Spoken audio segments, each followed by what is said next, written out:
Isso aqui é uma bomba e não é exagero.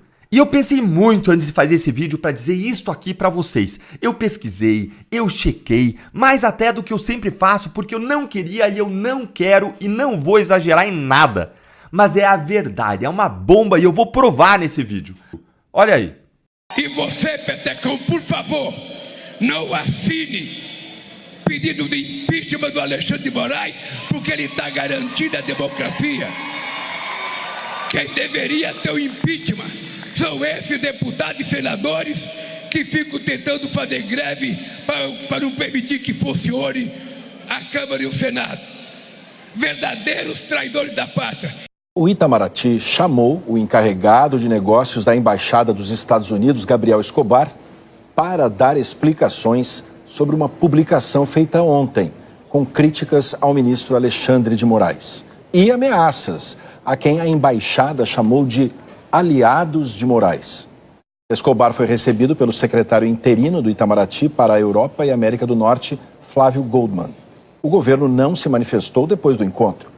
Em uma rede social, o ministro Flávio Dino disse que monitorar a atuação de magistrados não está entre as tarefas de uma embaixada. Essa forma dele atacar Jair Bolsonaro, também o filho, isso daí ele já falou outras vezes. Agora, hoje foi uma defesa mais enfática ao ministro Alexandre de Moraes. Isso chama atenção de que forma? Chama atenção porque é completamente inapropriado, né? Falar dessa maneira do Congresso, fazer...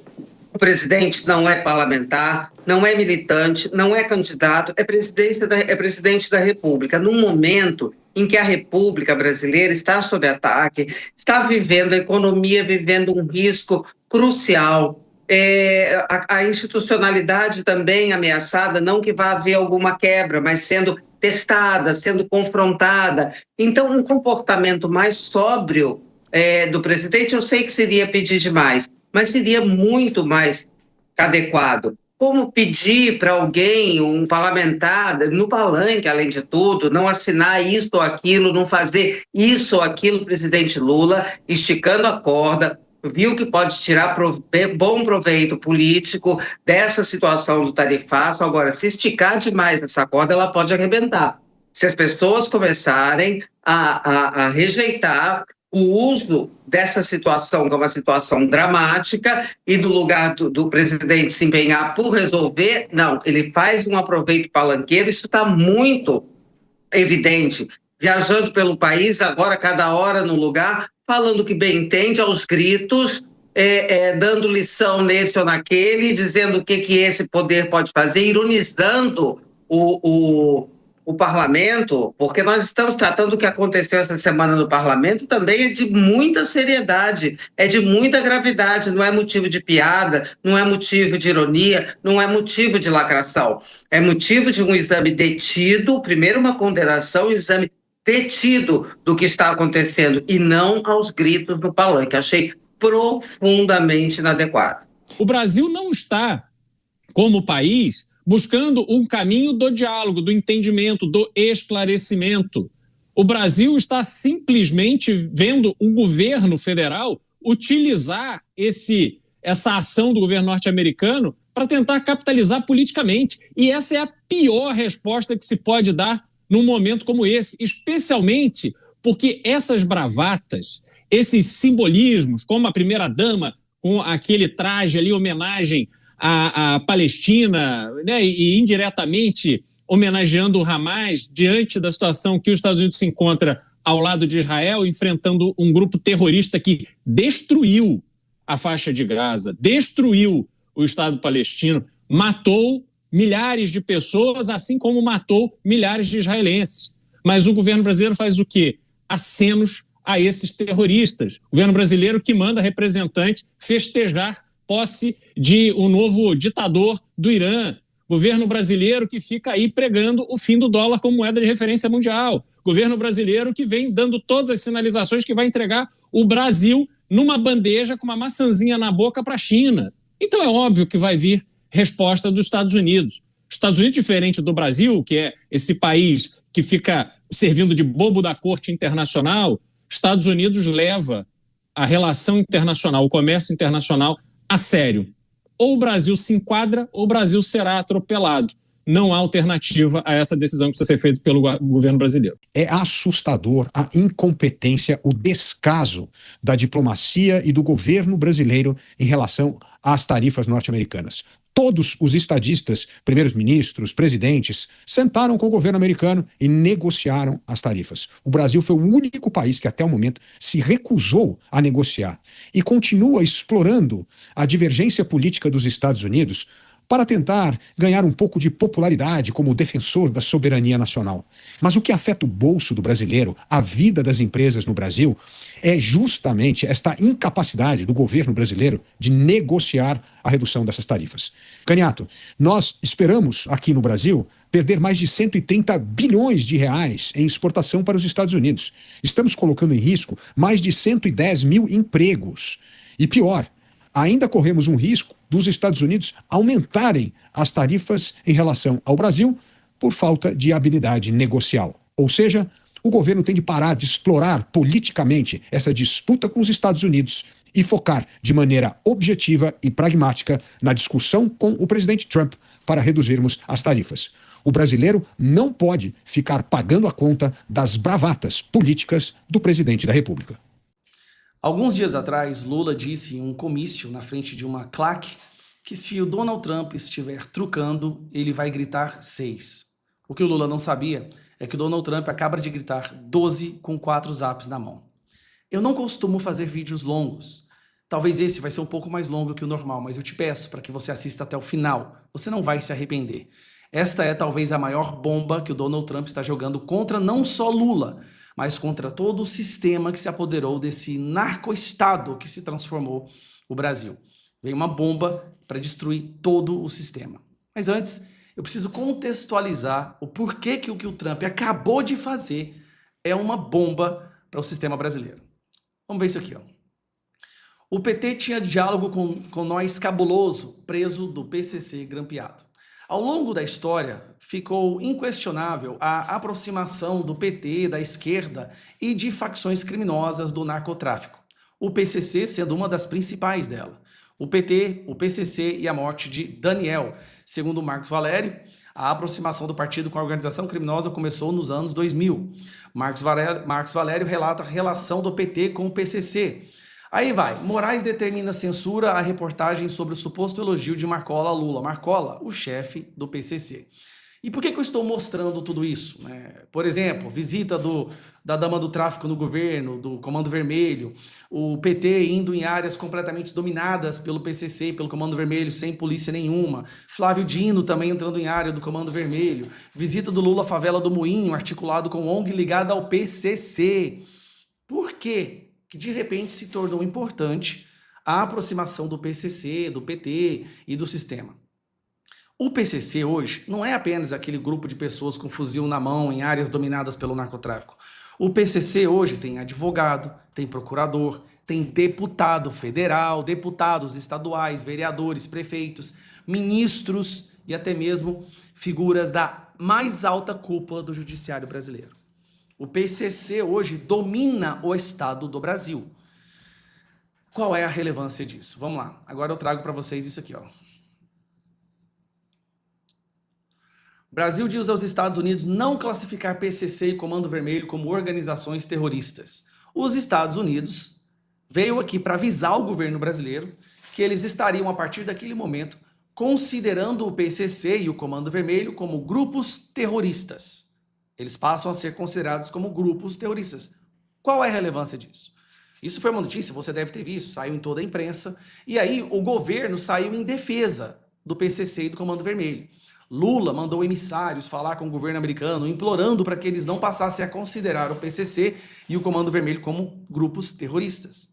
Por quê? Não é só porque eles são amigos do PCC e do Comando Vermelho. A partir do momento em que o governo americano começa a considerar o PCC e o Comando Vermelho como grupo terroristas, o Donald Trump tem às suas mãos uma artilharia muito mais pesada contra o estamento brasileiro. Falando até mesmo do Pentágono. Então, vou pegar isso aqui para você. O governo de Israel acusa a PCC de usar banco digital e criptomoedas para financiar terrorismo. Depois disso, saiu um relatório do Mossad no Israel mostrando como que o PCC hoje usa fintechs para lavar dinheiro e financiar Hezbollah, Hamas, Houthis, Israel Islâmica, Jihad Islâmica, que são os principais 4 grupos terroristas do mundo hoje. Agora, sai uma notícia que eu quero mostrar para vocês. Essa aqui acabou de sair no The New York Times. Eu vou ler traduzindo para vocês, tá? O presidente Trump assinou uma diretiva secreta no Pentágono para começar a usar a força militar contra certos cartéis de grupo da América Latina, que a sua administração considerou como organizações terroristas de acordo com pessoas próximas ao assunto. A decisão de trazer o exército, o militar americano, para dentro da luta é o passo mais agressivo até agora numa campanha escalada dessa administração contra os cartéis. É um sinal de que o Donald Trump continua com muita vontade de usar as forças militares para executar o que primariamente pode ser considerado como o enforçamento da lei, né? Responsabilidade para curvar o fluxo de fentanil e outras drogas ilegais. A ordem provê a base oficial para ações militares diretas no mar e em território estrangeiro contra cartéis. Oficiais militares dos Estados Unidos, do exército americano, né, das Forças Armadas, começaram a desenhar opções para como o exército, como o militar, as Forças Armadas poderão ir atrás dos grupos. Pessoas familiares com as conversas disseram, falando na condição de anonimato, falando na condição de anonimato, cadê o trem? Para discutir essas deliberações sensíveis. Vou te explicar agora. A partir do momento que o governo americano reconhece de forma oficial o PCC e Comando Vermelho como grupo terrorista, ele pode agora tomar ações militares direcionadas contra esses grupos terroristas, tanto no mar quanto em território estrangeiro. Ele está avisando o Brasil, a partir de agora, nossas ações militares terão a possibilidade de executar operações dentro do território contra esse grupo terrorista, que é o PCC e o Comando Vermelho, que se tornou um câncer no mundo. Nós tivemos recentemente o presidente da Argentina dizendo que o PCC já está invadindo a Argentina, o PCC já está na Europa e o PCC já tem ramificações dentro dos Estados Unidos. O Comando Vermelho, o PCC, esses grupos amigos do governo que financiam políticos da esquerda, agora se tornaram alvos do exército americano. Só para você entender a gravidade disso, sabe esses ataques cirúrgicos que acontecem em países do Oriente Médio que financiam e protegem grupos terroristas, como no Líbano, no Irã recentemente, com aquelas bombas, na Síria, esses lugares que apoiam, protegem, escondem grupos terroristas, esses governos, eles agora terão que aguentar, eles aguentam os Estados Unidos fazendo invasão e ataques diretos, mísseis teleguiados em quartéis generais, em áreas que são de controle desses grupos terroristas. Preste atenção, né, no que isso significa, só para você entender por que esse vídeo é mais longo. Essa ordem que o Donald Trump assinou, que agora ele reconhece os grupos, as facções criminosas da América Latina, como o PCC e o Comando Vermelho, como grupos terroristas, dá a ele agora a prerrogativa de mandar ações militares, mísseis teleguiados de precisão cirúrgica, contra agentes do PCC e do Comando Vermelho. Olha, presta atenção nisso. Ele vai agora em cima justamente da base da esquerda, que nós todos sabemos, a esquerda é financiada pelo narcotráfico, né? O Marcola faz declaração de apoio ao Lula, o PCC diz que tem diálogo cabuloso, e tudo isso que eu acabei de mostrar para vocês, né? Tudo isso que eu acabei de mostrar para vocês aqui, ó. Não precisa de falar mais. Como que vai fazer? Gente, o PCC tem advogado, tem juízes, tem promotores, procuradores, tem deputados federais, tem senadores. O PCC domina o Brasil e agora o PCC arrumou uma briga gigantesca. Donald Trump acabou de gritar 12 e apresentar 4 zaps na mesa. Não tem como. Eu sinceramente, esta notícia hoje é a notícia que está aterrorizando a esquerda brasileira. Eles vão perder o seu principal base de sustentação, que é o narcotráfico, que são as facções criminosas. O que esse pessoal vai fazer agora? Agora nós vamos ter que virar um país igual a Líbia, onde os grupos terroristas se infiltram, se escondem e vai aos Estados Unidos e mandam drones ou ataques diretos a esses grupos terroristas, porque esse país é conhecido como um país acolhedor de grupo terrorista. O Brasil, o governo brasileiro, passa a ser considerado um governo acolhedor de grupos terroristas. Olha a gravidade disso, gente. Cara, esse povo foi arrumar briga com alguém que vocês não estão entendendo, que não arruma briga com Donald Trump. E te digo mais, quem vai ficar morrendo de medo agora, e muito provavelmente o tráfico vai diminuir, esse pessoal vai debandar, a esquerda vai enfraquecer antes mesmo da primeira ação ser executada. Há excesso na proibição de acampamentos próximos ao Supremo Tribunal Federal? Olá, Juliana. Olá, doutor Zé Eduardo. Saudações à nossa audiência. Bom, vamos ao que diz a letra da lei. Artigo 5º, inciso 16 da Constituição Federal. Todos podem reunir-se pacificamente, sem armas, em locais abertos ao público, independentemente de autorização. Parágrafo imaginário. Exceto se o ministro Alexandre de Moraes não quiser protestos perto do seu ambiente de trabalho. Vejam, a lei brasileira é muito clara, mas, como sempre nos ensina aqui o doutor Zé Eduardo, todo direito é relativo. Nem toda manifestação política está proibida. Basta ler o noticiário. Manchete do site Poder 360. Lula e autoridades vão à Praça dos Três Poderes em ato do 8 de janeiro. E reparem bem, entre as autoridades presentes estava, justamente, o doutor Alexandre de Moraes. Isso comprova, sem a menor sombra de dúvida, que o ministro não é autoritário, como dizem por aí. Ele é apenas seletivo. Certas manifestações ele releva, outras não. Certas matérias ele permite, outras não. Certas opiniões ele tolera, outras não. E por que isso? Porque está na Constituição, pessoal. Artigo 220, parágrafo 2º. É vedada toda e qualquer censura de natureza política e ideológica, exceto a censura imposta por Alexandre de Moraes. Está escrito. É como essa última notícia agora, né? Uma coisa é um advogado de renome que já defendeu grandes corruptos e, portanto, é íntimo da corte, circular pelas dependências do Supremo vestindo bermudas. Isso é normal. Outra coisa completamente diferente é um militar condecorado, presumidamente inocente, achar que pode usar o seu uniforme das Forças Armadas durante um interrogatório. Só falta cantar o hino e rezar o Pai Nosso. Não tem cabimento. Então, as pessoas reclamam muito de supostos excessos, de penas excessivas. Olha aqui esse editorial do Estadão. Isso não é justiça.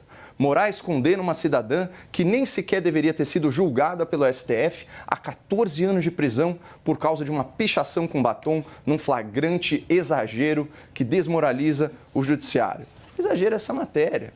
Afinal de contas, a gente que conhece a lei e que conhece o Alexandre já sabe. Certas pessoas ele prende, outras não.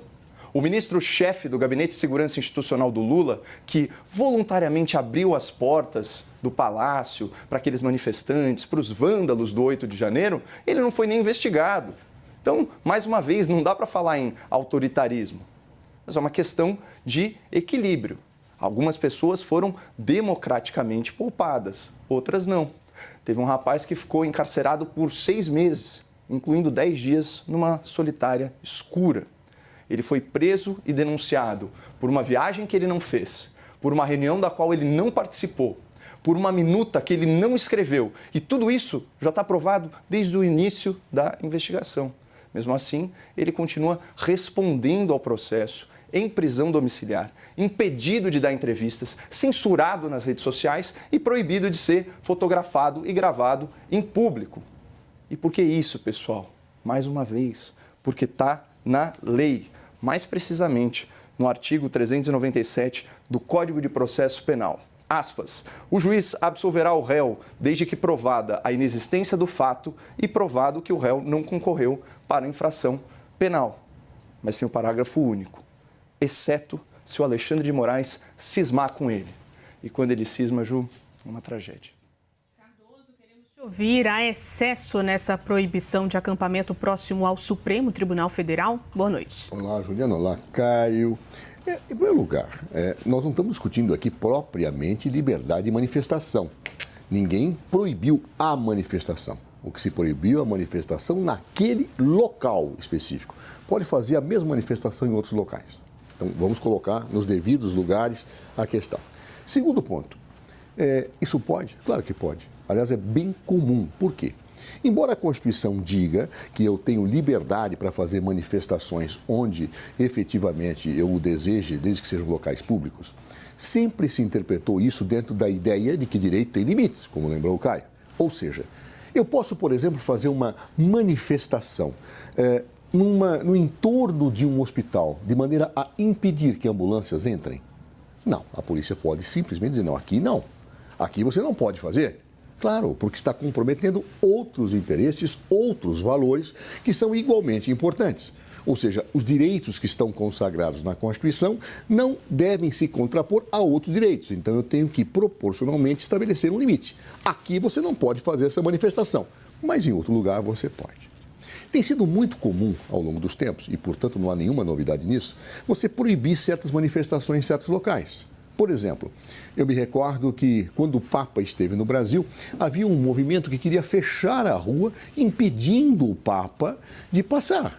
Era uma manifestação, era não queremos Copa, era um monte de coisa. Mas eu não poderia ter isto. Então a tropa de choque ficou de prontidão, não foi necessário ter nenhum outro tipo de medida, porque o movimento conseguiu ser convencido a desviar, mas seria necessário tirar as pessoas dali, porque não poderiam fazer aquela manifestação lá, obstruindo ou colocando em risco as autoridades que estavam presentes no ato.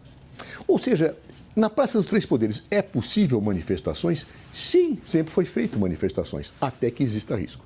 Me lembro, por exemplo, que em 2013 houve uma grande depredação na Praça dos Três Poderes, de 1 milhão de pessoas. O Itamaraty foi quebrado, o Congresso Nacional foi quebrado e, a partir daí, surgiu todo um conjunto de análises de inteligência em relação ao que mais se faria lá. Então, o que se decidiu em conjunto, o governo do Distrito Federal, o governo federal, nós não vamos permitir, nessas manifestações, o acesso à Praça dos Três Poderes. Faça em outros lugares, porque eu não poderia colocar em risco as instituições. Bem, o que nós temos no caso da decisão do ministro Alexandre de Moraes? Nós tivemos os acontecimentos do dia 8 de janeiro, nós vimos o que aconteceu. As redes sociais foram detectadas em grande ebulição ou provocação para que fatos como aqueles pudessem eventualmente se repetir em acampamentos e, prudentemente, fazendo o que já foi feito em inúmeras outras oportunidades, o ministro Alexandre de Moraes decidiu, ou não, aqui não, querem acampar em outro lugar, querem se manifestar em outro lugar, aqui não, ou nestes lugares não pode. Isto é absolutamente corriqueiro, comum, e não há nenhuma ofensa à Constituição, porque se efetivamente, e parece que era, havia uma intenção de coagir, pressionar a livre decisão do Supremo Tribunal Federal em relação aos processos do dia 8 de janeiro, ou em relação aos processos que visavam efetivamente implementar um regime ditatorial no Brasil, evidentemente é um direito que está posto. Eu não posso ter liberdade de manifestação em locais que eu atinjo outros valores. Mas poderia ser feita uma outra manifestação ali, por exemplo, para o Dia das Mães? Claro. Isso não traz em risco as instituições. Isso não coloca a risco as instituições democráticas, não coage nenhum ministro. Então, não se trata propriamente de uma seletividade daquilo que eu quero faz, o que eu não quero não faz. Se trata de uma análise de segurança pública e de análise de risco que é feita pelos órgãos de inteligência policial. Por certo, a inteligência policial, que tem o dever de efetivamente informar as autoridades, detectou o movimento nas redes, viu a presença daquela situação e o risco potencial de se repetir de 8 de janeiro. O que eu tenho que fazer? Não. Porque é engraçado, porque quando se fala de 8 de janeiro, uma das questões que levantava, Juliana, era efetivamente, mas por que então deixaram entrar na Praça dos Três Poderes? Lembram-se disso? Só que agora parece que esse argumento não vale mais. Quando tentou-se utilizar isso contra o governo federal, quando era o governo do Distrito Federal que deveria tomar esta atitude. Trazer um outro ponto aqui, Caio. No Congresso, a oposição quer prioridade, já pressiona para o andamento da PEC que limita decisões monocráticas de ministros da Suprema Corte. Essa decisão que gerou polêmica, essa decisão de Alexandre de Moraes, acaba fortalecendo ou não o argumento dos parlamentares perante a opinião pública? Sobremaneira. E tem um outro aspecto dessa decisão que também é inconstitucional, que foi a ameaça de prisão caso os parlamentares resistissem à ordem ilegal de saírem da Praça dos Três Poderes por se manifestarem pacificamente. Inclusive, um deles estava com um esparadrapo na boca, fazendo uma espécie de jejum de palavras. O ponto é o seguinte, isso fere de morte artigo 53, parágrafo 2º da Constituição, que garante imunidade parlamentar a esses deputados. Então, há uma dupla inconstitucionalidade na medida.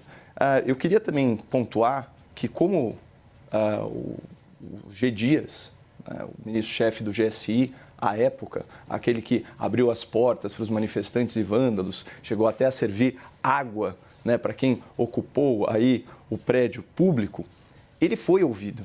E ele disse que havia centenas de homens de prontidão que não foram alocados para conter essa situação.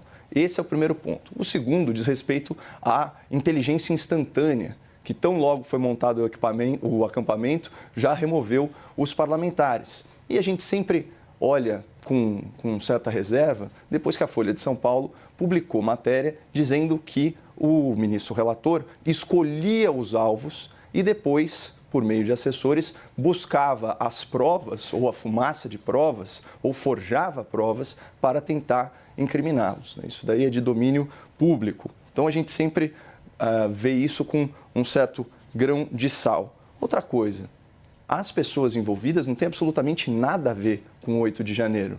Quem tinha a ver com o 8 de janeiro já está investigado, já está censurado, preso injustamente, alguns deles, muitos deles, inclusive. Então, eu não acho que caiba esse tipo de argumentação aqui.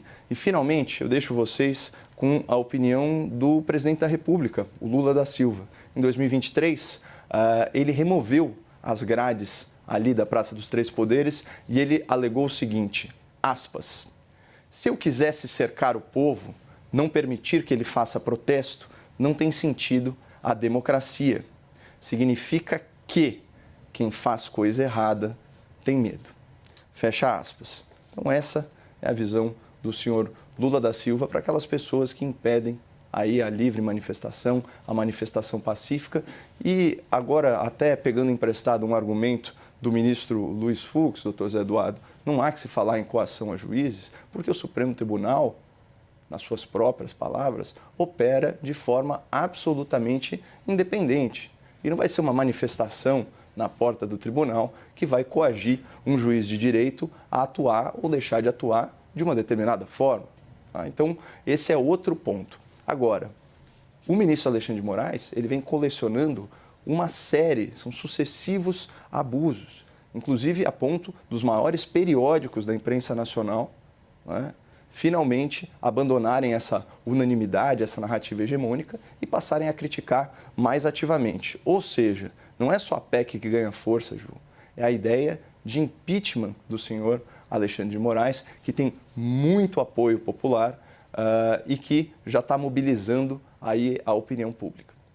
Cardoso, pensando na opinião pública, essa decisão sobre o acampamento fortalece ou não o argumento da oposição contra decisões monocráticas de ministros e o Caio trouxe agora a questão de impeachment também. Veja, eu acho que a primeira coisa que nós temos que ver ali é a Constituição com cuidado. De fato, a imunidade parlamentar está lá colocada, mas há uma ressalva expressa no dispositivo que afirma a imunidade parlamentar. Ele não pode ser preso, salvo prisão em flagrante delito. Se eu tenho uma ordem judicial e eu descumpro, isso chama flagrante delito. Então, por isso que não houve uma ameaça de Alexandre de Moraes além daquilo. É o que a Constituição diz, basta ler a Constituição. E eu convido os nossos telespectadores e telespectadoras a lerem o dispositivo mencionado pelo Caio, que lá se autoriza a prisão de parlamentares em flagrante delito. É texto da Constituição. Leiam, por favor. Segundo ponto que eu quero frisar, esse tipo de medida é absolutamente comum. Me vem à memória algo. Jair Bolsonaro, temendo manifestações, ele não permitia o acesso nas vias que levam ao Palácio da Alvorada. Aqueles que foram a Brasília naquela época vão se lembrar que foram colocadas verdadeiras barreiras. E você não podia adentrar a 2 quilômetros da via que leva ao Palácio da Alvorada. Ele podia fazer isso? Podia. Porque ele tinha análise, ao que se informava, que tinha receios de que o palácio fosse atacado. Ora, qual a diferença da decisão de Alexandre de Moraes e a de Bolsonaro? Bolsonaro dirá, não, façam as manifestações de outros lugares, não na frente do Palácio da Alvorada. Alexandre disse a mesma coisa, ou seja, são coisas que muitas vezes, do ponto de vista retórico, se quer dar uma potencialidade que não existe na prática dos fatos historicamente consolidada. E um outro aspecto, 8 de janeiro está sendo colocado hoje nos processos que estão sendo submetidos a julgamento do Supremo? Sim, estão. Basta ler, com cuidado, a denúncia da Procuradoria-Geral da República. A Procuradoria-Geral da República fala que, efetivamente, a tentativa de abolição do Estado de Direito começa muito antes do 8 de janeiro e termina no 8 de janeiro de uma forma não bem sucedida. Ou seja, nós temos então uma situação em que, obviamente, isto está sendo discutido sim no processo de Jair Bolsonaro, está sendo discutido sim no processo daqueles que compartilham a dimensão de serem corréus com o ex-presidente da República. E por isso, então, diante desta tentativa de pressionar, de coagir o Poder Judiciário, é que nós temos a decisão tomada pelo ministro Alexandre de Moraes, que, repito, não é nenhuma novidade no direito brasileiro, não é algo que nunca se tenha antes visto na história desse país. Claro, em tempos de tranquilidade, você pode ter situações mais tranquilas. Agora, quando eu tenho situações de perigo, eu tenho que tomar medidas. Eu posso fazer, por exemplo, manifestações perto de uma usina nuclear? Não, eu tenho que guardar um certo espaço.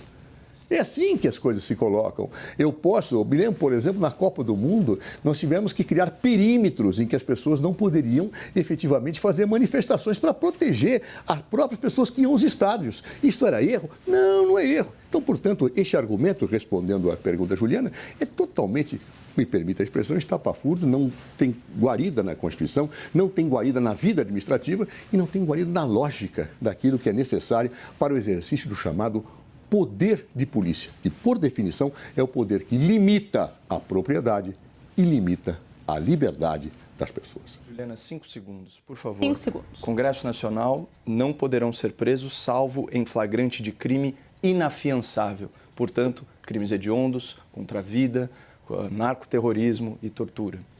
5 segundos? 5 segundos. Ora, o que aconteceu no dia 8 de janeiro era plenamente afiançável, a tentativa de golpe era afiançável com tentativa de assassinato escritas. Resistência à prisão não é crime inafiançável. Mas agora sou eu que estou falando. Podemos nos apartear?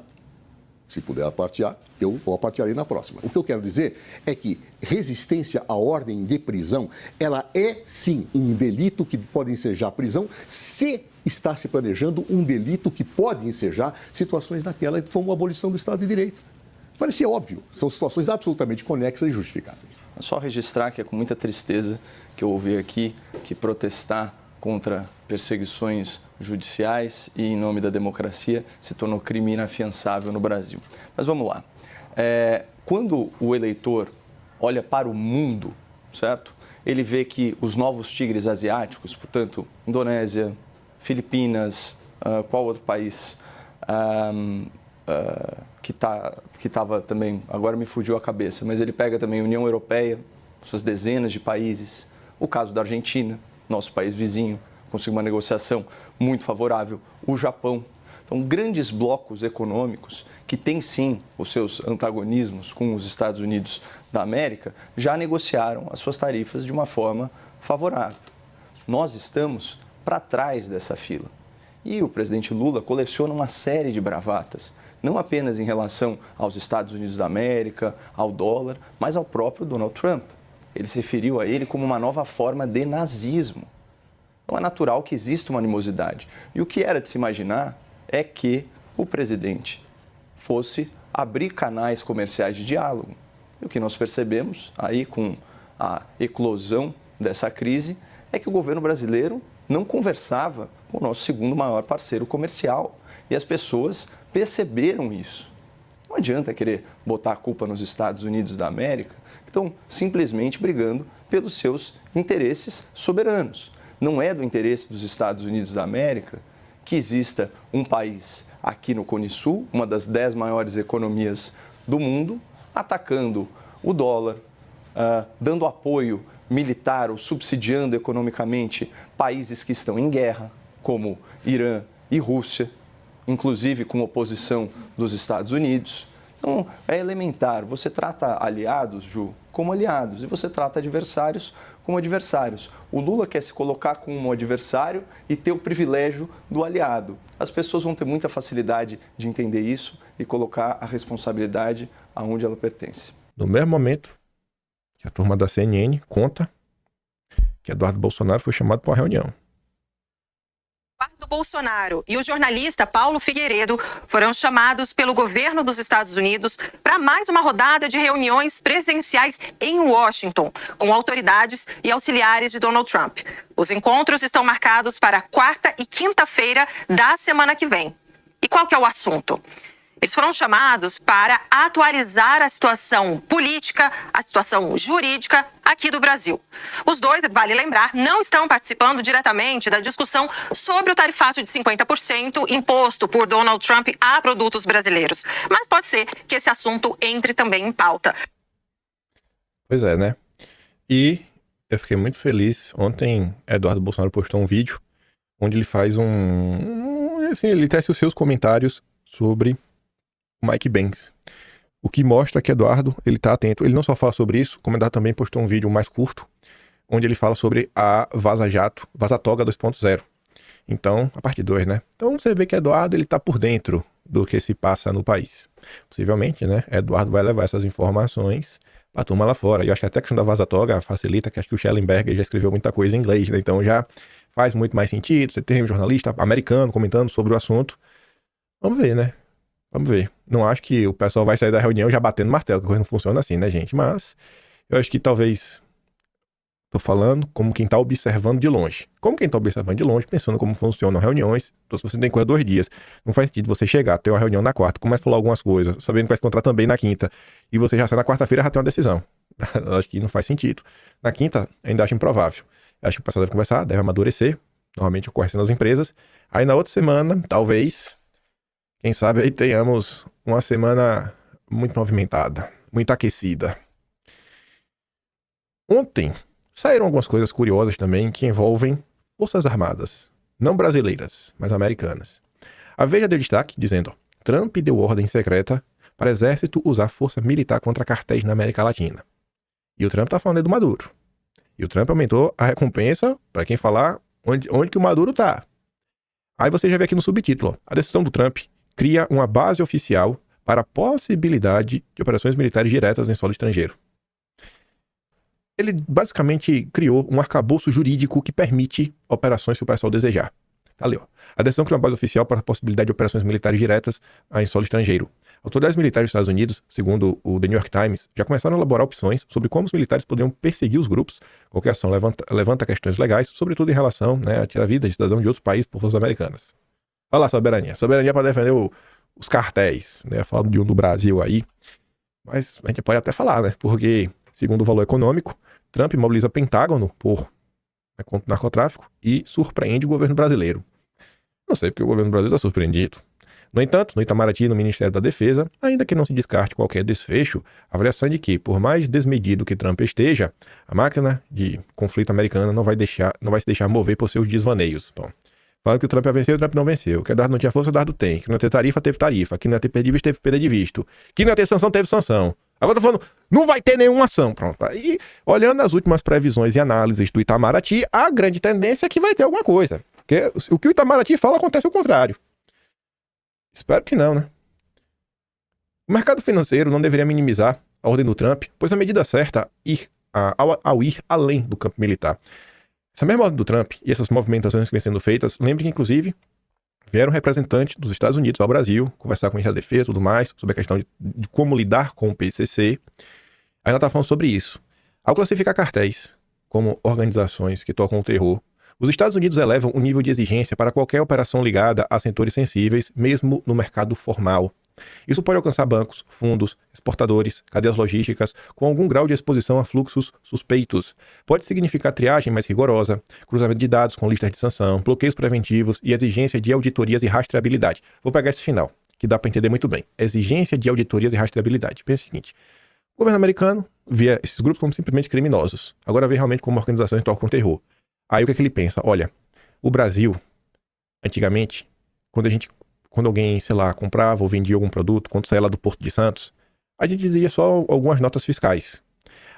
Agora, além dessas notas fiscais, a gente vai querer uma certa espécie de due diligence. O cara vai ter que provar que a mercadoria que ele está vendendo veio de determinado lugar que é legal.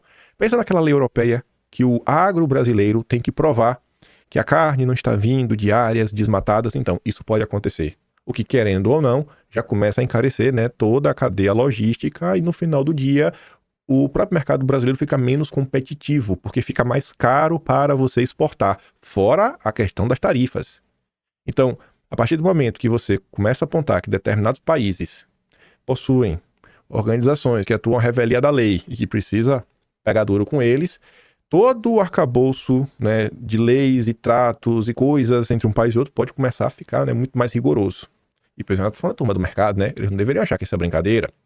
É uma pressão legítima sobre a rede econômica que dá suporte a essas organizações. A própria imprensa brasileira comentou, acho que agora, nesse mês de agosto, se não foi no final do mês de julho, quanto dinheiro do PCC, por exemplo, foi movimentado por fintechs.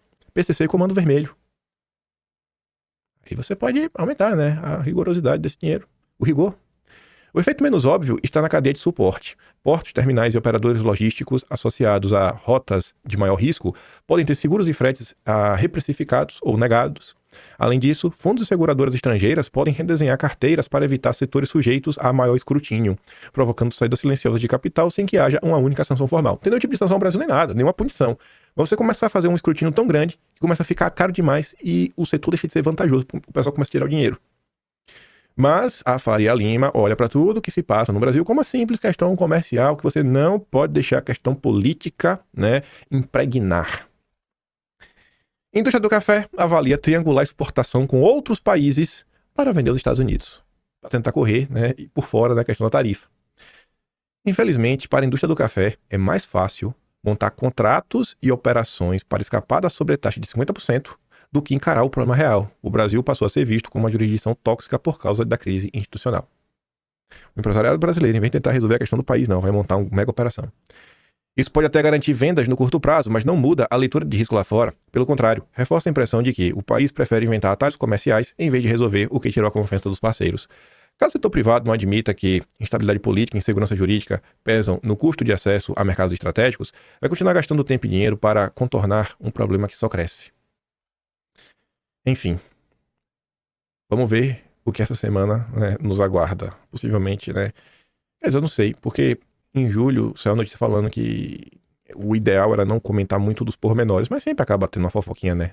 O que a gente pode esperar dessa reunião que deve ter quarta e quinta-feira de Eduardo e Paulo Figueiredo com os americanos. Mas vamos lá. Gente, ontem começaram a sair mais algumas notícias, mais ou menos assim. Aqui não fala da anistia, fala apenas da questão do foro privilegiado. E a Globo, André Sadi, foi lá atrás dos bastidores e fala o seguinte: Mota vai abraçar acordo costurado com Lira para mudança de foro privilegiado, dizem aliados. E a anistia? O início do acordo vai cumprir, e o acordo total? Não sei. Aí o Hugo Mota esteve na CNN ontem e andou falando assim umas coisas que são curiosas. Não acho que vale a pena encher o coração de esperança nem nada. Mas você vê, ó, a CNN, Hugo diz que sentimento é que penas do 8 de janeiro são exageradas. O presidente da Câmara disse que não tem ambiente para anistiar crimes graves, como planejamento para tirar a vida e as autoridades. Tá. A Era diz, ele acha que as penas são exageradas e a casa não tem ambiente para anistiar crimes graves. Não tem por que o presidente da casa, né? Não tem por que, porque o presidente da casa é fraco. Por outro lado também, ele estava lá conversando e falou o seguinte, né? Veja a chamada da CNN. Ataque de 8 de janeiro não foi feito de forma organizada. Foi baderna. E ele vai dar essa pergunta quando a jornalista faz questão de reforçar. Para você, foi golpe? Preciso ter temperança, serenidade, equilíbrio, para que essas questões elas possam ser construídas da melhor maneira possível, respeitando a maioria da casa, dialogando com o próprio Senado. Temos também procurado dialogar com o próprio Supremo Tribunal Federal. Eu tenho tido uma boa relação com os ministros, que respeito, que entendo também o momento que o Supremo está vivendo. O que aconteceu no 8 de janeiro não foi simples, foi um ataque às instituições do nosso país. Não estou aqui defendendo o que aconteceu no 8 de janeiro, longe de mim. Foi uma tentativa de golpe, presidente? Eu vejo, Tainá, como um ataque às instituições do nosso país. Não acho que foi feito de forma organizada, mas foi uma grande baderna. As instituições foram atacadas, foram destruídas, e isso não pode se repetir. Né? Esse é o sentimento que eu vejo dentro da casa. Como também tenho dialogado com o Poder Executivo, né? Mantendo essa equidistância, essa independência, mas tenho também uma boa relação com os ministros do governo, com o próprio presidente Lula, e seguirá dessa forma o nosso comportamento, sempre apostando no diálogo como a melhor forma de resolver aqueles problemas que até poucos acreditam que o diálogo resolve, como foi o caso dessa semana. Poucos apostavam que daria certo aquela nossa construção política, e ao final eu penso que aconteceu da melhor forma possível, com os trabalhos sendo retomados, sem precisar agredir, ferir nenhum parlamentar ou nenhum daqueles que participaram do movimento que aconteceu. Esse não é engraçado, né? Nossa articulação, a gente resolveu tudo. Ele não participou da reunião. Que coisa, né? Você vê que esse cara, ele realmente tem um ego meio elevado. Ele faz meio questão de falar que foi ele, mas não foi ele, né? Beleza. E é bem sabonete, né? Ele deixa assim no ponto que, ó, não foi golpe, mas também não sei. Enfim, melhor falar isso do que falar que foi golpe. Aí o Lauro Jardim, ontem, logo cedo, postou também que não tem como Hugo Mota não botar anistia para votar este mês. Aí ele fala que no entendimento desses líderes, Mota não poderá ser contrário ao que desejam os líderes dos partidos que formam a maioria da casa. Esses líderes são do PL, da Federação União Brasil PP, mas não só. Não só, a imprensa tinha comentado, né, que, por exemplo, o próprio PSD do Kassab, né, que teria apoiado o Antônio Brito, teria dado a palavra. E um deputado influente do PL. A anistia não morreu. Já temos mais de 300 votos para aprovar uma anistia ampla, geral e restrita. Já temos a maioria. Não tem como Hugo Mota não botar para votar. Temos que observar primeiro a votação do foro privilegiado. Eu não acho que a anistia irá ser pautada antes de realmente a questão do foro privilegiado já estar pautada e sancionada. Porque do lado de lá, né, o judiciário, segundo a imprensa, pretende acelerar. Ai de quem falar de anistia nesse país. E ontem também a Revista Oeste publicou esta nota, que vai na contramão do que tinha dito para o Estadão. Tanto que a revista dá destaque disso, né? O Alcolumbre tinha dito para o Estadão que nem se tiver 81 assinaturas, ele pautaria o impeachment. Aí agora, ele disse que pode analisar. Depois de intensas negociações entre parlamentares, Alcolumbre disse nessa sexta que pode analisar o pedido de impeachment. A declaração ao G1 atenua sua posição anterior totalmente contrária a debater o impeachment. E aí, vai ou não vai? Foro privilegiado, eu acho que vai. Ele passa na Câmara, depois vai ter que ir pro Senado. Vamos ver como é que vai ser no Senado, mas eu também acho que passa. Aí depois vai pra mão do Lula. O Lula tem que meio que sancionar ou vetar. Se o Lula vetar, aí depois tem que ter aquela reunião do Congresso para derrubar os vetos. Eu não tenho muita fé de você ter... vamos voltar aqui o foro privilégio dessa semana e semana que vem já a anistia. Eu não boto muita fé nisso, não. Não tenho esse otimismo mesmo. Eu acho que se o foro privilegiado é necessário para tirar a espada da cabeça, do pescoço dos deputados, ele realmente tem que estar aprovado, tem que estar valendo. Isso não vai acontecer em uma semana, né? Ainda que se aprove tudo na segunda-feira, tudo na terça-feira, se vote na terça, o Senado aprove na terça, vai para a mão do Lula, e aí? Quanto tempo vai levar a população do Lula? Tem 15 dias. Aí se o Lula não sancionar, acho que meio que automaticamente é sancionado. Se o Lula vetar, aí tem que marcar a reunião. Então, não, eu acho difícil. Meu achismo, em 2 semanas, eu acho difícil, mas vamos ver. Ontem saiu uma notícia no Estadão que falava assim, Hugo Mota decide indicar afastamento de 5 deputados por até 6 meses por causa de motim. É uma palavra, né? Palavra mágica, motim. Segundo o Nicolas, essa notícia era mentirosa. Hugo acaba de me informar que essa matéria não procede. Na verdade, todos os envolvidos, incluindo a petista que me agrediu, vão para a corregedoria para análise da conduta de todos. Que pode ser aquele negócio, né? Manda pra lá, deixa lá na corregedoria, vai empurrando com a barriga, depois finge que não aconteceu. Essa informação do Nicolas é reforçada pela Folha de São Paulo. Mota adia a decisão, manda para a corregedoria denúncias contra bolsonaristas amotinados. O motim, mais uma vez o motim. Somente após a análise do órgão, o mês irá decidir se sugere o afastamento dos parlamentares. Vamos ver. Vai rolar ou não vai? Não faço a mínima ideia. Sobre essa questão do motim, toda aquela confusão, eu não tinha visto daqui antes. E que maravilhoso. O Igor Gadelha, do Metrópolis, resgatou essa linda imagem, onde você pode ver claramente a Luísa Erundina do PSOL, o Glauber Braga do PSOL, o João Willis do PSOL, segurando cartazes. Dentre eles, esse cartaz aqui. Não sei se vocês conseguem ler, porque ele tá meio distorcido a imagem. Mas eu já falo que tá nele. A mesma esquerda que hoje critica bolsonaristas por ocuparem a mesa diretora da Câmara já recorreu a estratégia semelhante no passado. Em 2017, o deputado Luiz Erundina do PSOL sentou-se na cadeira do então presidente da Casa, Rodrigo Maia, durante a votação da reforma trabalhista. E não saiu. Daqui eu tô, daqui eu não saio, daqui eu fico. O Maurício Marcon deu um zoom. Olha qual era a pauta que a turma tava defendendo. Filho, não foram privilegiados. Nessa época ninguém chamou de motim. Nessa época que ninguém da imprensa falou de blindagem, quer se blindar. Não. Agora o pessoal, assim, acho que vocês têm, quem tá na direita tem uma opinião muito dura sobre a Suprema Corte Brasileira, mas agora é blindagem, agora é blindagem. O deputado Maurício Marcon disse, na última ocupação feita pela esquerda, foram várias, a deputada Luiz Erundina segurava um cartaz pedindo filho foro privilegiado, pauta que está prestes a ser votada na casa. Vamos ver como a esquerda vai se posicionar a respeito, já que agora tem no judiciário seu método para governar e achincalhar parlamentares oposicionistas. Sabe a questão do foro privilegiado? A imprensa já está lidando que isso é uma manobra para livrar Bolsonaro.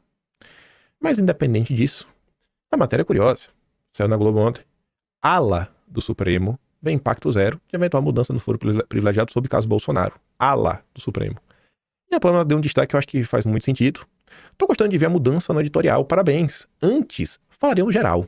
Ministros do Supremo. Agora é uma ala, né? Parece que não existe aquela unanimidade que existia antes, né? É o que ficam dando a entender. Ontem eu passei por uns comentários que eu achei bem curiosos. Um foi esse aqui do Danilo Thomas, ele explicando aí o que se passa no Brasil. Na verdade, deixa eu ver, esse aqui acho que faz mais sentido. Bota esse aqui primeiro. A direita conseguiu politizar a questão judicial de um jeito que a esquerda nunca conseguiu. Comparando, Reinaldo Azevedo diz que Lula agiu bem ao buscar a via judicial e se entregar. Não. Uma pessoa jamais deve se submeter a um poder arbitrário. Submeter é legitimar esse poder arbitrário. E aí o Danilo Thomas recebeu 2 comentários. O primeiro perfil deixa bem claro, né? Trabalhistas, até com bandeirinha ali da Palestina. O segundo perfil também tem um perfil mais, sei lá, cirista, brisolista. E ambos enxergam Lula da seguinte forma.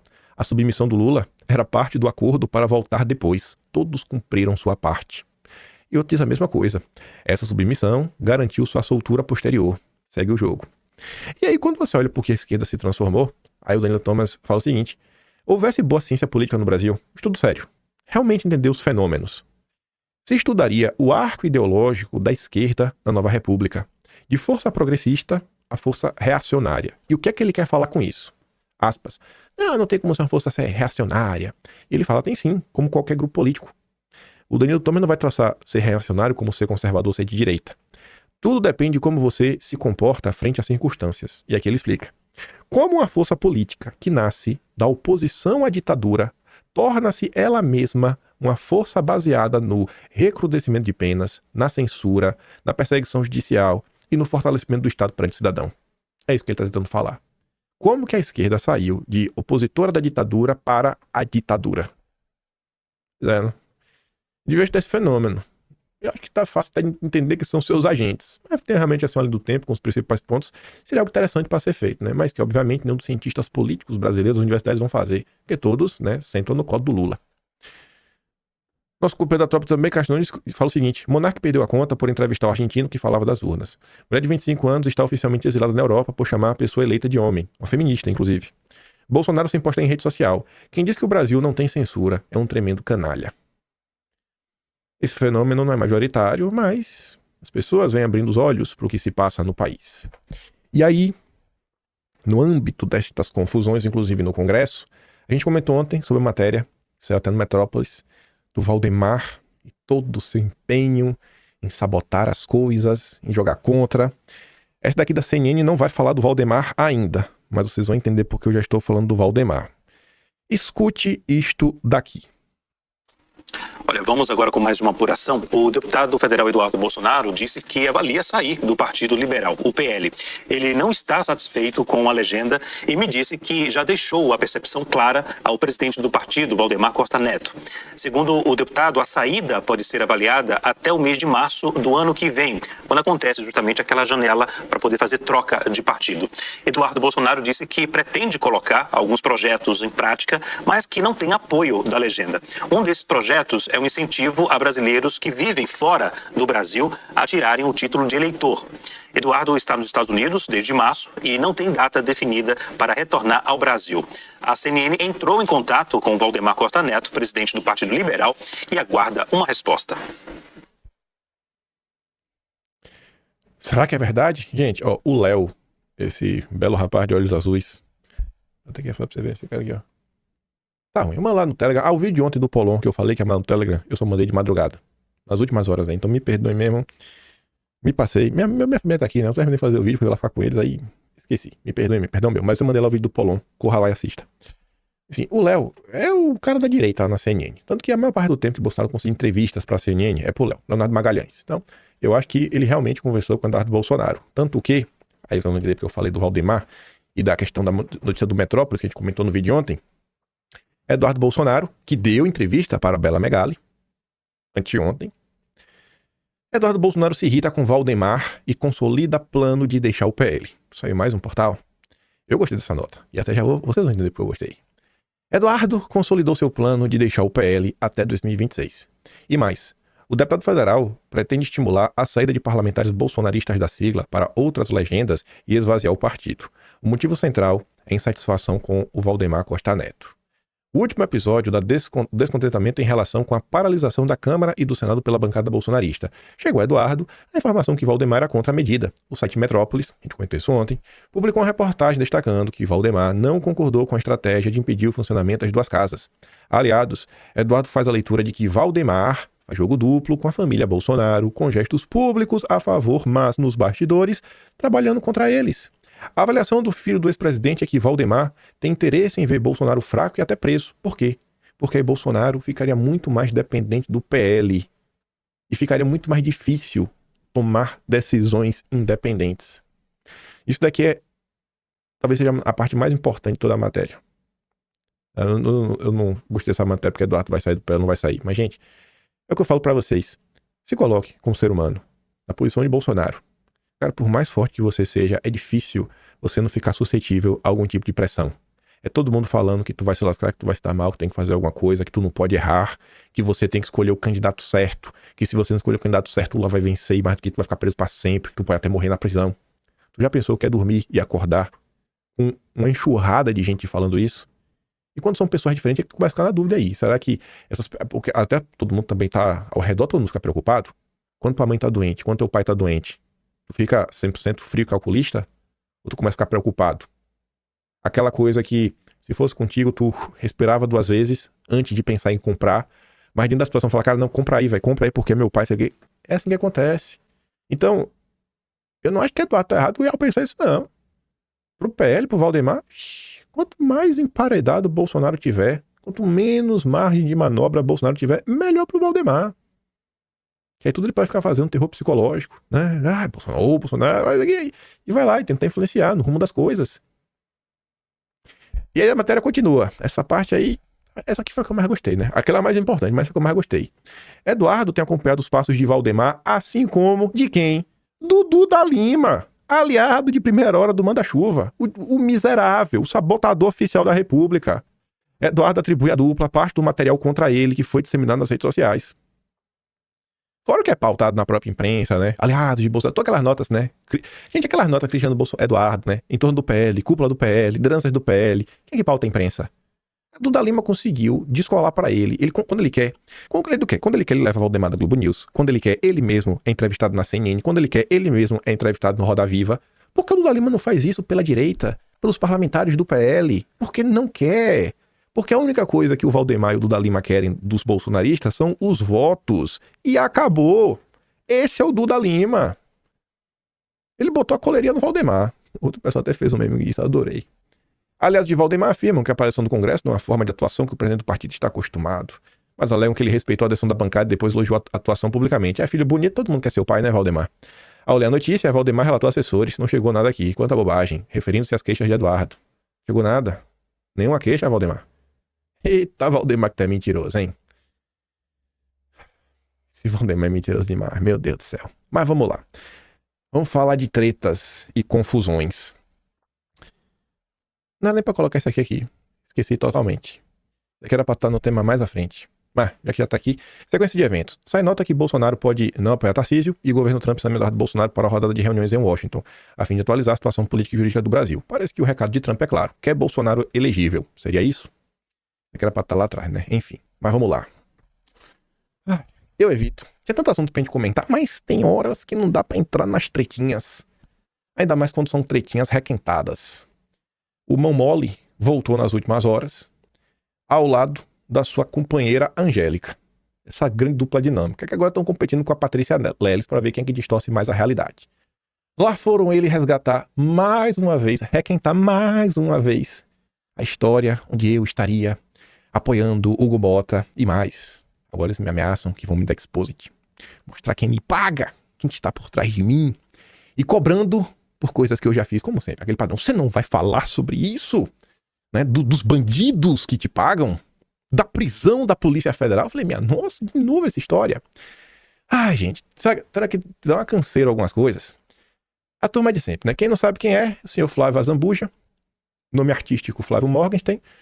Pelo que me consta, trabalhava na Oeste, não sei se está mais, não acompanha a Revista Oeste, sei que ele é apenas um vassalo do Jairo Leal, que é o dono verdadeiro da Revista Oeste, que é a editora Abril, e a senhorita Angélica, Paula Schmidt, está lá no Poder 360. Mesma narrativa enchendo o saco, como sempre. Para vocês entenderem a canseira que é isso. Em março de 2025, tá até no Atlas. Olha lá, o mesmo cara com o mesmo print. E na época, sendo refutado pelo próprio povo. Deixa eu mostrar isso aqui para vocês. Vocês vão entender que não é a treta pela treta. Ai, Jesus, viu? Que canseira. Cadê? Começa aqui. Olha lá. Não adianta reclamar do Gumota se você não cobra jornalista, que só faltou comparar Marco Aurélio, Thomas Jefferson e Platão. Tá falando de mim. É jornalista entre aspas. Aí o Du falava, 21 de março. Vocês são a prova que esta geração vive na fantasia e se recusa a encarar a realidade. Ninguém elogiou o Gumota. O voto nele foi para conseguir espaço parlamentar. Sem o PL, né, ele já estava eleito. Mas as crianças histéricas não querem aceitar a realidade. Mimados. Aí, olha essa postagem. O mais importante, olha a data. 11 de fevereiro. Já tinha 10 dias, gente. A eleição foi 1º de fevereiro. Já tinha passado a eleição. O que é que tinha acontecido naquele momento para eu escrever? Eu quero olhar para o Brasil em 2040 e falar, Hugo Mota foi uma presidente da Câmara que esse país já teve. Num momento tão sensível, ele olhou para a dor de diversas famílias e lutou com empenho para nenhum brasileiro sofrer penas desproporcionais. Entre para a história. Um desejo, né? Por que eu tuitava isso? Aí o cara respondia, nossa, Flávio, você é um erudito, mas errou miseravelmente na interpretação desse texto. Ele não elogiou o Mota, ele está torcendo, tendo esperança que ele faça algo em favor da anistia. Mas por rancor e para atacar, você está deixando de lado sua maior competência e intelectualidade.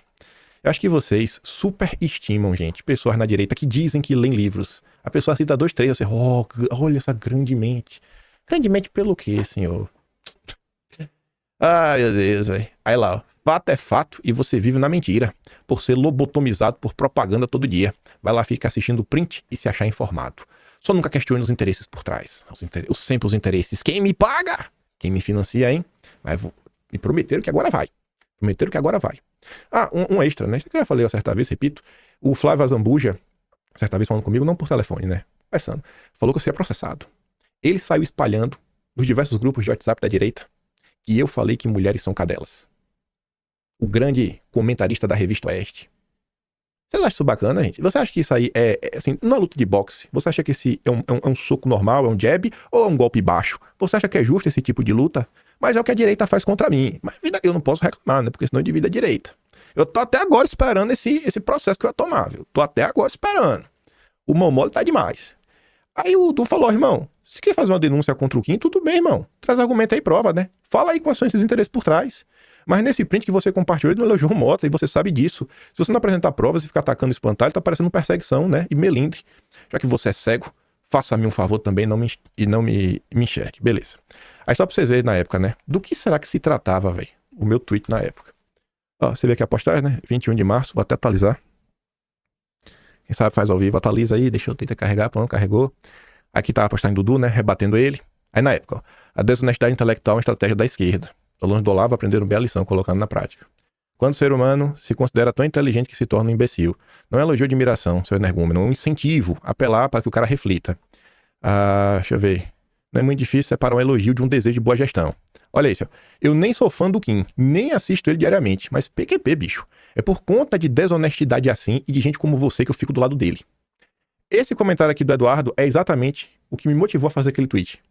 Olha a data da postagem, cara. Até eu parabenizei o Hugo Mota, depois dele dizer que não houve golpe.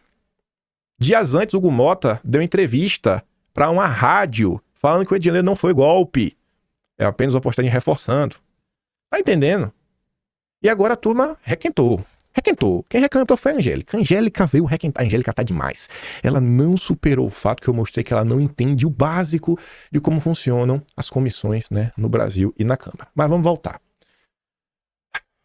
Curiosamente, a Angélica e o Flávio Morgenstern boletam juntos na Bright Minds. R$3.000 o curso, pra você ficar super inteligente. Você quer ficar inteligente como eles, mentes brilhantes, R$3.000.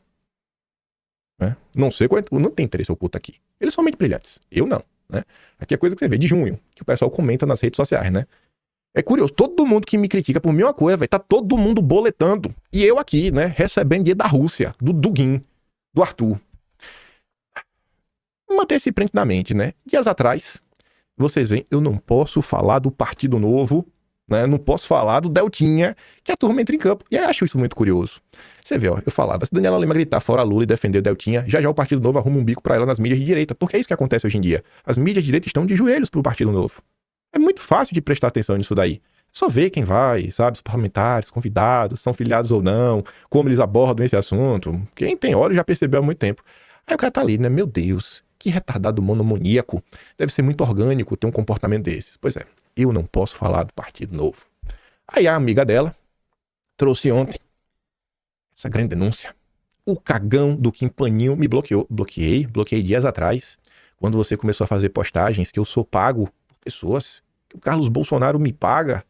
Eu não quero conversa com uma pessoa dessa, porque se tem uma coisa que eu deixo em vídeo bem claro, é que eu só tenho um critério, um único critério para eu poder conversar com uma pessoa ou não. Se a pessoa defende perseguição, a pessoa nunca será minha amiga, nunca terei relacionamento. É isso, cara. É muito simples. Essa é a tese do gabinete do ódio. Tá? É o Carlos Bolsonaro que me paga, é o Arthur que me paga, são forças escusas que me pagam, quem é que me paga? Aí ela coloca aqui, né, o Arthur, uma matéria que saiu na época na Globo, o cagão bloqueou, mas quem tiver acesso, por favor, pergunta se ele já fez dossiê sobre esse caso da Postales, especificamente sobre Gilmar Mendes, dossiê sobre gente morta é fácil, quero ver ter colhões pra falar de quem é vivo. Bom, tem vários dossiês sobre o Deltan Dallagnol, o Sérgio Moro, o pessoal do judiciário que você mama, Angélica. Aí vem o grande juiz Marcelo Bretas, da Lava Jato. Conheço a fundo esse caso. Talvez por isso o jovem que se refere a mim com alguma aspereza, enfim, ossos do ofício. E o Arthur entra em campo. O alvo aqui, ó, o bandido do Arthur. Oi, Bretas. Será um prazer, irmão, ter você nesse debate. Embora Arthur chamou balão. E aí? Independente de eu, será que eu já fiz ou não dossiê sobre isso, Arthur se colocou à disposição. Falou que, inclusive, a Paula Schmidt pode levar o Bretas. E aí? Será que eles têm medo de questionar o bandido? Tá lá o grande juiz Bretas. Vai enfiar o dedo na cara. Ele que conhece tão bem esse caso. Vai lá, Bretas. Você conhece a fundo o caso, desmascarem o Arthur para o Brasil. Ele já se colocou à disposição. Aí, veja só, Felipe Trielli, lá do Quinto. Paula, Arthur se prontificou a contar a história da perseguição que o levou à prisão. E sobre a qual ele já falou publicamente algumas vezes, no próprio Quinto Elemento e no podcast Café Brasil, com o Luciano Pires. É como você pega uma matéria do Guilherme Amado sobre o Felipe Martins como prova do crime. Não sei se você lembra, mas quando falamos sobre isso pessoalmente, eu falei pra você aqui na cozinha do estúdio, porque não sei se vocês sabem, né? A Paula Schmidt já participou de entrevistas no Quinto Elemento, já entrevistou o Arthur, né? Já teve outros eventos com ele, mas acho que ela não sabia que o Arthur era bandido, né? Ela descobriu que o Arthur era bandido nas últimas horas. Eu falei pra você aqui na cozinha que o Arthur daria uma entrevista exclusiva e com toda a liberdade de perguntar o que você quisesse. Ele mesmo me confirmou isso. Mas você prefere ouvir difamadores. Vindo de você, isso foi uma baita decepção. O ódio ao Kim te cegou. Pior é que eu sei de onde essas acusações partem. Do grupo do churrasqueiro, onde o Mão Mole tá lá. É do mesmo lugar de sempre. A ala intergaláctica da direita.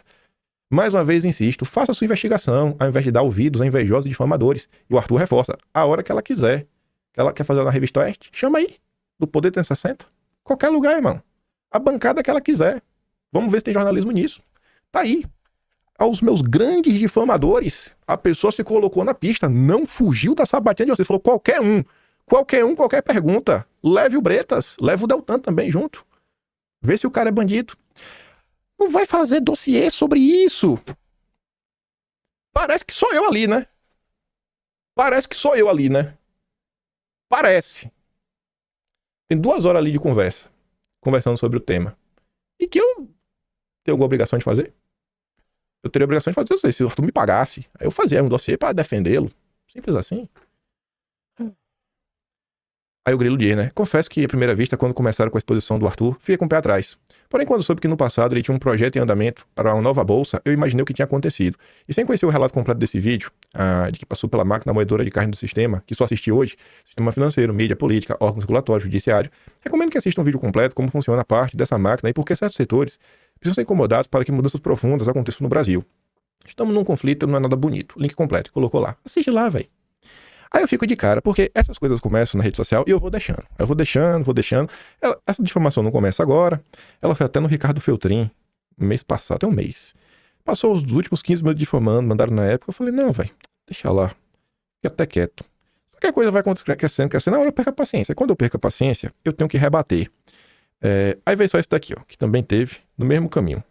E que me deixa relativamente chateado conforme as coisas vão acontecendo. Pera aí. Deixa eu ver. Isso aqui eu nem botei no vídeo. Calma que a gente vai falar do seu Bretas. Né? Que ainda tem mais coisas. Temos que falar do bandido Paulo Figueiredo. Paulo Figueiredo também é um bandido. Tem que ser preso também, Paulo Figueiredo. Mais coisas daqui, ó. Acho que a voz vocês vão reconhecer. E que a jornalista Paula Schmidt, da revista Oeste. A Paula Schmidt não é do Oeste. Ela é do Poder. Eu X, quando quem passou o sabão sobre a posição do membro do Partido Novo, não posicionaram abertamente contra a prisão de Bolsonaro. Não vi. Eu vi. Eu acompanhei, tô acompanhando de perto o que a Paula cobrou. Ela cobrou o dossiê sobre o Arthur. Qual é o nome dele? Ira? Não. Arthur Machado, que é o dono do Quinto Elemento. Que é. Será que Arthur é o dono do Quinto Elemento mesmo? Primeira pergunta, Alan. O dossiê tem aí um bate-papo bem grande que a gente fala de muitas coisas. Vocês entendem? Então, assim, a galera vai mentindo. Não, tô acompanhando de perto. Tá acompanhando de perto mesmo, Alan? Pô, cara. Ai, é duro, viu? Porque isso não é a primeira vez que eu falo desse assunto. E, assim, não é querendo ser arrogante, não. Eu tenho mais de 1.600.000 seguidores no Twitter. Meu canal não é pequeno. Então, assim, tratar as coisas como se fossem coisas tão pequenas, tudo mais, como se ninguém tivesse acesso a mim, nem nada, até pra perguntar no passado diversas vezes. E algumas pessoas, eu mesmo já tinha falado, cara, assiste esse vídeo aí, velho. Conheça um pouco da história, conheça algumas coisas que já aconteceram no passado. A turma, assim, tem uma coisa, sabe? Não sei, mano, o que vocês têm contra mim? Eu não vou baixar a cabeça pro Partido Novo. Eu não quero o dinheiro do Partido Novo. Eu quero o dinheiro do Putin, do Dugin, que é que me financia. Sou um infiltrado da KGB. Essa aqui, velho. Essa aqui, pelo que me consta, é a Angélica. Ó, Angélica, ó o Arthur aqui do lado. Rapaz, mas que coisa, né? Nessa época aqui o Arthur não era bandido. Talvez era bandido. Ela devia ter ligado pra polícia aqui nesse momento. Tu entende o que acontece nessa direita brasileira? Mas o bandido sou eu. Eu que sou o bandido. Sou o bandido. Mas vamos voltar aqui, ó. E ontem foram várias postagens marcando ela, falando. Sabatine o Arthur. Leve o Deltan. Leve o Sérgio Moro. Leve o Ble. Todo mundo aí da Lava Jato que é pra desmascarar ele de vez. Aí eu fiquei assim, né? Talvez seja por isso que o Kim se refere a mim com alguma aspereza. Bom. Aí eu fui olhar, né, o que eu já falei aí do seu Bretas. E aí eu encontrei duas postagens minhas. Coloquei assim, talvez eu já tenha falado mais sobre ele. Mas comentários que eu deixei no vídeo, no perfil do Bretas, um agora de 8 de julho e outro de 14 de julho. Eu falei, e aí, Bretas, vai vir como candidato pelo Novo? Aí incomodou, né? Eita, eu perguntei se ia ser candidato, revelei o plano, não podia, né? E depois eu falei, irmão, e o que fala do depoimento forjado, hein, Bretas? Queria muito ouvi-lo sobre seus amigos. Esse caso aí que todo mundo varre para debaixo do tapete. Esse caso aí é nível Vaza-Toga 3.0.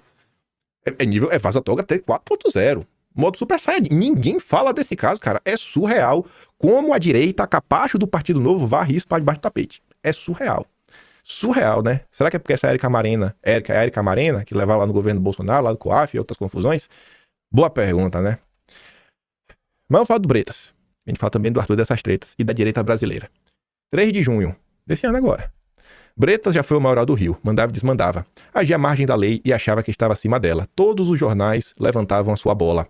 Hoje está aí escanteado. O fim do Alexandre de Moraes será muito pior. Aí o Paulo Figueiredo compartilhava. CNJ decide punir Bretas com aposentadoria compulsória e tudo mais.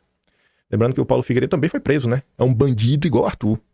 Aí a Liv Viegas disse, Bretas poderia ser um belo senador. Aí o Paulo Figueiredo, meu Deus, o Brasil tá lascado. E eu compartilho da opinião do Paulo Figueiredo. Aí vejam só isso aqui. Vejam como são as coisas, né? 2 pesos e 2 medidas. Você só é perseguido neste país se você apoia o Partido Novo. Se não, você é bandido. Se você tá do lado do Novo, você é do bem. Se você tá contra o Partido Novo, você é do mal. Escuta aqui o Paulo Figueiredo falando sobre o caso dele, de quando ele foi preso. O hotel teve um bolo enorme. Chegou em 2016, o Trump foi eleito presidente. E não teve rombo enorme nenhum. O que aconteceu foi que, no meio do caminho, o Ministério Público, do doutor Marcelo Bretas, na época era o juiz do caso, o Ministério Público do Rio de Janeiro, os bandidos do Ministério Público Federal do Rio de Janeiro e o bandido Marcelo Bretas, juiz do Rio de Janeiro, decidiram congelar os ativos do empreendimento. E com isso, sem as contas bancárias podendo operar, o empreendimento simplesmente não conseguia funcionar. Passaram-se anos, todo mundo descobriu que o Marcelo Bretas era um bandido, ele acabou sendo... Se eu sou áspero a falar do Marcelo Bretas, o Paulo Figueiredo, que chama ele de bandido, é o quê? Meu Deus do céu! Marcelo Bretas, eu discordo dele, viu, Marcelo? Acho que você é um homem... Eu nunca chamei disso. Eu só quero saber os seus planos para as eleições de 2026.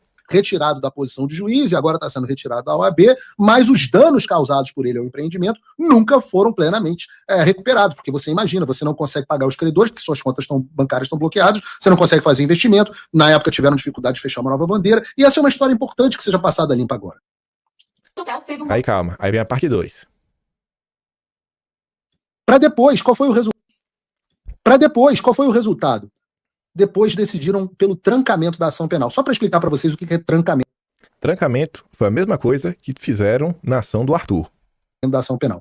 Trancamento da ação penal é quando a justiça decide que você sequer deveria ter sido acusado. Não havia elementos para a ação penal ser levada adiante, não deveria ter sido acusado. É mais do que ser inocentado. Não é que avaliaram e chegaram à conclusão que eu era inocente. Chegaram à conclusão que não havia elementos mínimos para me acusar. Porque o próprio delator, na época, disse, não, Paulo Figueiredo realmente não lidava com isso, Paulo Figueiredo só lidava com o Trump. Eu passei 2 anos tendo que me apresentar no consulado brasileiro de Miami, e é por isso que é impossível o Alexandre de Moraes dizer que eu estou em local incerto e não sabido. Afinal, diante da Justiça Federal Brasileira, eu me apresentei durante 2 anos, trimestralmente, religiosamente no consulado brasileiro de Miami. Fiquei impedido de viajar internacionalmente, sofri todas essas coisas para no final a Justiça Brasileira virar e falar assim, foi mal aí, cara. Foi mal aí, cara. O mesmo caso do Arthur. Ainda tomaram a empresa dele. A empresa do Arthur era tão ruim, que quem comprou foi um fundo soberano, né, o Mubadala, que é uma nova bolsa de valores no Brasil. A gente já comentou sobre isso em janeiro. Aí, só para responder algumas coisas que foram abertas, né? Não, é um maníaco, né, do contra o Partido Novo. Não posso falar dos chefes do Flávio Morgenstern, o Azambuja, né, o Deltan. Aí você vê, velho, como são as coisas. Olha isso aqui, velho. 16 de janeiro de 2020. O Moro nem tinha saído do governo. Deltan dossiê Dallagnol, as ligações entre o novo MBL Livres e Empresários e o Renova BR. Tu tá entendendo? Sabe? De quando eu tô comentando o assunto? É um negócio que é surreal. Em 2021, o Bolsonaro grava um vídeo falando com o Deltan Dallagnol, um dossiê que eu fiz na época dele do Moro. Aí na época a Brado Rádio gostava de mim. Na época toda essa turma gostava de mim. Porque na época não tinha necessidade de destruir Bolsonaro. Tava bem óbvio que Bolsonaro seria o candidato à reeleição. Então não adiantava romper com ele. Aí, postagem da época, né? Enfim, quem eram os defensores do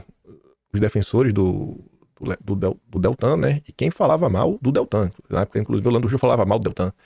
A Sareta se referia à milícia tucana, que é convencer você de que apoia a Lava Jato, o combate à corrupção e o Deltan significa necessariamente defender sua indicação para PGR. Até o Silvio Grimaldo estava contra. Aí na época o Silvio Grimaldo também gostava de mim, nesse vídeo. Aí várias postagens do Momole, que em determinado momento me acusou de nunca defender o Felipe Martins. Aí lá foram lá pessoas mostrar que é mentira, né? Até que eu estou esperando o dossiêzista falar um A favor de Felipe Martins. Aí o pessoal mostrou links de vídeos meus falando do Felipe Martins, prints, deu falando do Felipe Martins. Aí eu fui lembrando em vídeo dos Atlas. Todos esses Atlas têm capítulos dedicados ao Felipe Martins. E o Atlas de março de 2024, eu uso a matéria dele para defender o Felipe Martins. Você não vai falar um A do Felipe Martins? Cara, eu falei vários As. Até a tua matéria do Felipe Martins eu usei. Enfim, aí o Arthur, isso em janeiro de 25, ele comentava sobre a empresa dele, que recebeu inclusive uma carta do Congresso americano recomendando a empresa como um bom ativo de investimento, né? Mas é surreal, velho. Por quê? Porque como não reza a cartilha, não presta. Como não reza a cartilha, não presta. Aí eu fazia depois o quê? Era o Canguru e o Velho Testamento. Eu mostrava a opinião de pessoas na época do Velho Testamento. O que Constantino pensava de mim, o que Weintraub pensava de mim, né? A postagem que ele fez que ele apagou. Não foi, Constantino? Ah, Jesus. Aí a Renata Barreto passando vergonha. Esse debate aqui é humilhante, que ela passa lá com Elia Jabor, não sabe me ideia quem era o Hamilton, falou que quem é no musical dele.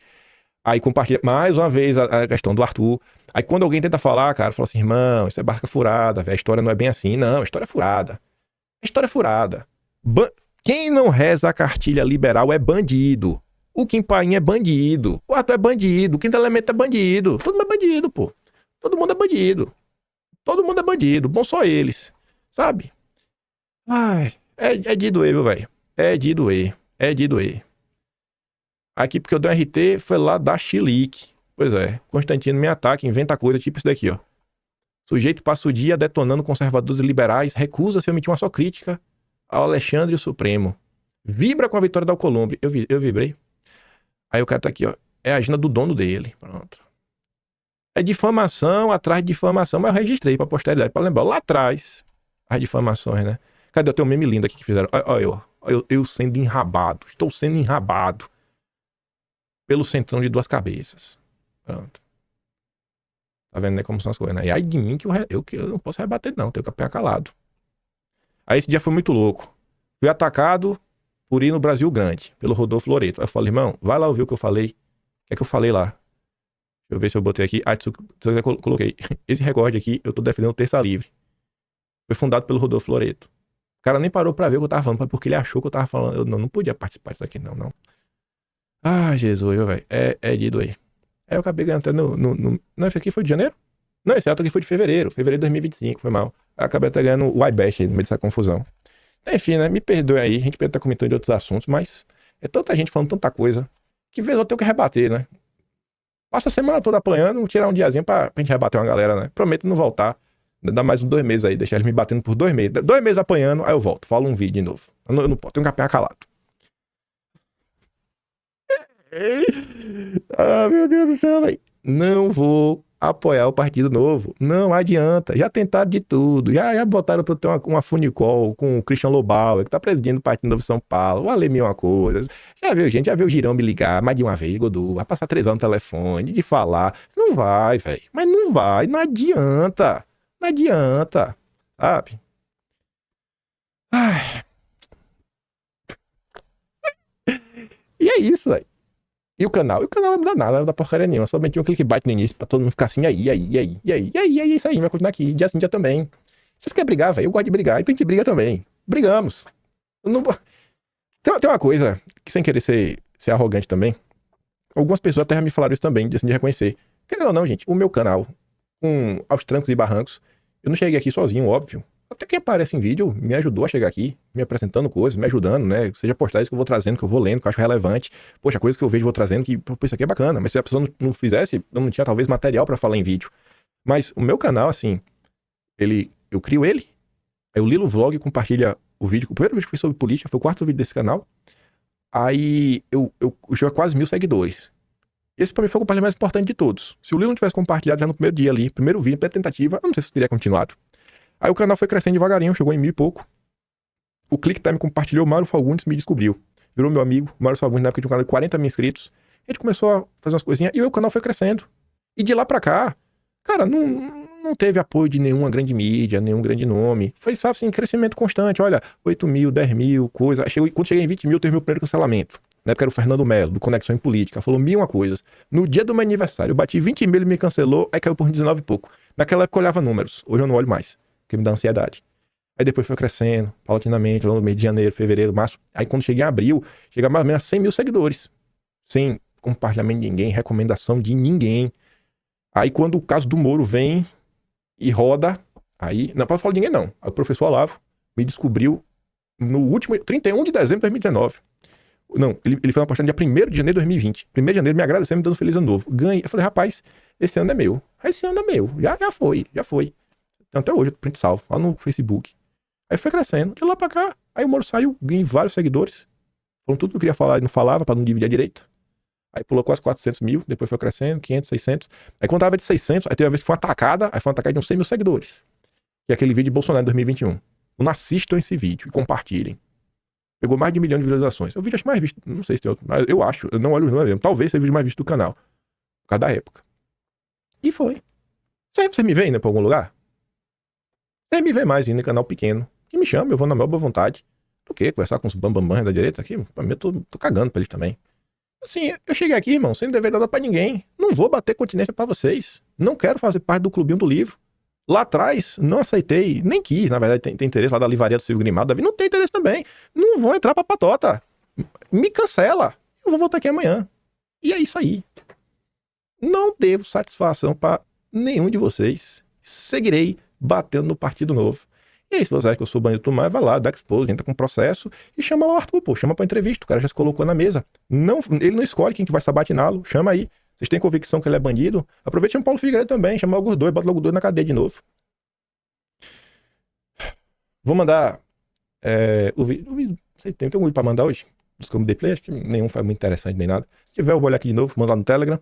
Se gosta do meu trabalhinho, quiser dar um pouco mais, pode se tornar membro do canal, tem um botão de valeu, tem um Patreon na descrição e tem um Atlas Brasileiro. Kimpaim.com.br.